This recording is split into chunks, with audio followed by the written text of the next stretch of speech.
Yo, how's it going, guys? In today's video, we're going to be going over the best modifications you can do for your Saab 9.3 Turbo. Let's get into it. So this is for the 4-cylinder or the V6. It doesn't really matter. Basically same thing, just different parts. But same parts, just different models of those parts. Alright, let's get into it. The first one is going to be the intake hose. Just because, mainly for the 4-cylinder, the 6-cylinder is not as bad, but they do make one for it. It's made out of plastic and it breaks. I swear, every time you take it off, I've broken 4 of them, and I broke them all in like 2 weeks. So that's the main thing you want to do. Get that. That is the first thing you want to get. Saves you a lot of time and money because the plastic ones ain't cheap. They're about the same price. Yeah, I got mine from the junkyard, but it adds up. Same thing with the V6. It's just shorter and it's a little bit cheaper to get it, the aftermarket one, and it's about $100. Next one is going to be your downpipe. The one from factory is very restrictive on the 4-cylinder and on the V6. Uh, so I'd probably recommend, if you can find an OBX one. I don't know if they still make them. I got mine for like 400. If you can't find that, maptune.com. They're going to be your friend there. About 600. If you want to get the cat one, it's about 700. That's your preference. Up to you. The cat one's a little bit quieter and it doesn't smell or anything like that. And if you're in California, you gotta have that. Uh, Next thing would be is the DO88 intercooler. It drops right in. I mean, you don't really you have to do a little bit. There's instructions that come with it, but that's the easiest thing if you don't want to have to weld up intake piping and stuff like that. Now, it is about $600. You can do it cheaper. You can go on eBay, buy one for like $100, $200, one of those universal radiators, and yeah, buy a universal intercooler piping kit. And if you have the welder and the stuff to do that, sure, you can do it for 200, 300 for, $400 maybe max. But if you don't want to do that, or you don't have the time to do that, or don't have the tools to do that, then I would say probably just buy the DO88. It's a lot easier. You don't have to figure out fabrication and all that. Next thing would probably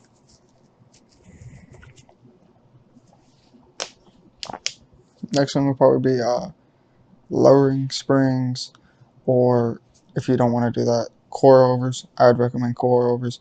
You can adjust them on the fly, a lot easier, a lot smoother, better handling. Yes, they are about $800 for this car from Maptune again. But you can also buy their springs, which lowers the car about 20 centimeters or so, millimeters I think, about an inch to a half, depending on what model you have, obviously. The Aero already comes lowered 10 millimeters from the other base models, but those are about $150. Those are pretty good. I don't have them on my car. I am looking into getting them though. Next thing, it's probably going to be a short shifter. The shifting is kind of mushy in this car.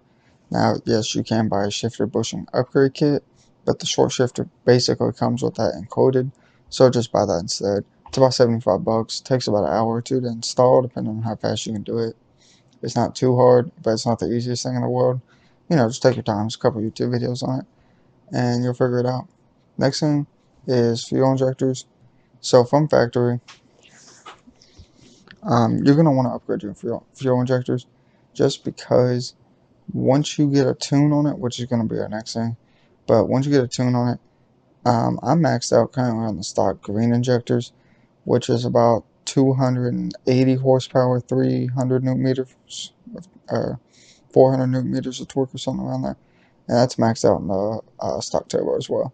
But so you can get to about there, and that's maxed out injectors. So I'd recommend getting 550s. Don't get the 450s or whatever. Go 550 bare minimum, or get like 650s, 850s, whatever you want to get really. You can get them off Maptune, you can get them off ZZP. That's another good website. The LSJ engine is the same as the 4-cylinder. If you didn't know that, it's just turboed in our car. But last thing, I already said this, but it's gonna be the tune. There's a lot of people. You can get VT tuner for the V6. They're good for that. MapTune's pretty good. They do V6 and 4-cylinder. You can go to Trionic Tuning. That's a whole form. If you want to tune it yourself, that's what I'm trying to attempt, and that's what I've been doing. It's pretty difficult, not gonna lie. You could just pay someone $400, $500, and they'll tune it for you. So that if that's your thing, don't want to spend the months of trying to figure out how to do it, I would recommend that. But there is a free software, T8 Suite. Just look that up.com. You'll figure it out. You can blow up your car though, so that's not on me. But just do your research on who you're gonna pick for your tuners. A lot of people, Facebook groups, stuff like that. Uh, I haven't used any of them, so I can't recommend any of them. But MapTune, a lot of people seem to use them, and it's pretty good. Let me know down in the comments if y'all have anything. That's just the 5 things that I would recommend. Things that you're not going to be able to waste your money on. It's that you're going to do something to your car. The tune overall, if you're not going to do anything, just get the tune and the downpipe. That's going to be your main power. You can gain 20, 40, 50 horsepower just off that. And the air intake. That's a good thing, if you want the turbo noises and stuff like that. But that's pretty much it for this video. Like I said, hit that like button, subscribe, all that, and peace.